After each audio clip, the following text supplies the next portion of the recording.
నమస్తే అన్న అందరికీ నమస్కారం. Kuwait public authority for manpower కువైట్లోని ప్రవాస కార్మికులకు శుభవార్త చెప్పింది. ముఖ్యంగా వారి యొక్క జీతాలకు సంబంధించి కీలక ప్రకటన చేసింది. వివరాల్లోకి వెళితే public authority for man power తన యొక్క సోషల్ మీడియా ఖాతాలో ఒక అవగాహన కార్యక్రమాన్ని ప్రచారాన్ని ప్రారంభించింది. ముఖ్యంగా ప్రభుత్వ కాంట్రాక్టుల క్రింద పనిచేసే ప్రవాస కార్మికులకు గృహాలను అందించే సంస్థలకు కీలకమైన అవసరాలను వివరించింది. బకాయిల చెల్లింపు తేదీ తర్వాత 7 రోజులలోపు కార్మికుల జీతాలు వారి యొక్క బ్యాంకు ఖాతాలలో బదిలీ అయ్యేలా చూసుకోవాలని చెప్పేసి అథారిటీ పేర్కొంది.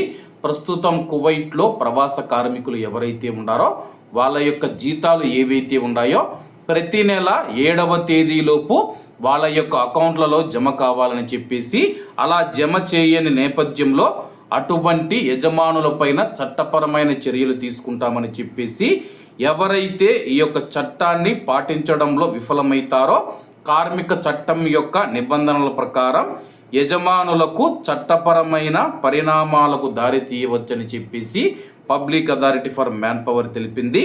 ప్రస్తుతం కువైట్లో మనం చూసుకుంటే కార్మికులకు సకాలంలో జీతాలు అందడం లేదని చెప్పేసి, దీంతో కార్మికుల అవసరాలు కానీ వాళ్ళ యొక్క కుటుంబాలకు సంబంధించి మనుగడ సాధించాలన్నా సరే కానీ ఇబ్బందిగా మారుతూ ఉంది. దీంతో Kuwait public authority for manpower కువైట్లోని ప్రవాస కార్మికుల జీతాలను ప్రతి నెల 7వ తేదీలోపు చెల్లించాలని చెప్పేసి ఆదేశాలు జారీ చేసింది. మరి ఎంతమంది యజమానులు ఈ యొక్క ఆదేశాలను పాటిస్తారో వేచి చూడాల్సి ఉంది.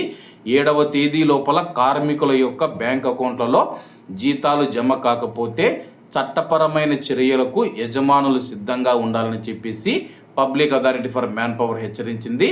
అలాగే గృహ కార్మికులకు సంబంధించి ఇంకా ఎటువంటి ప్రకటన చేయలేదు.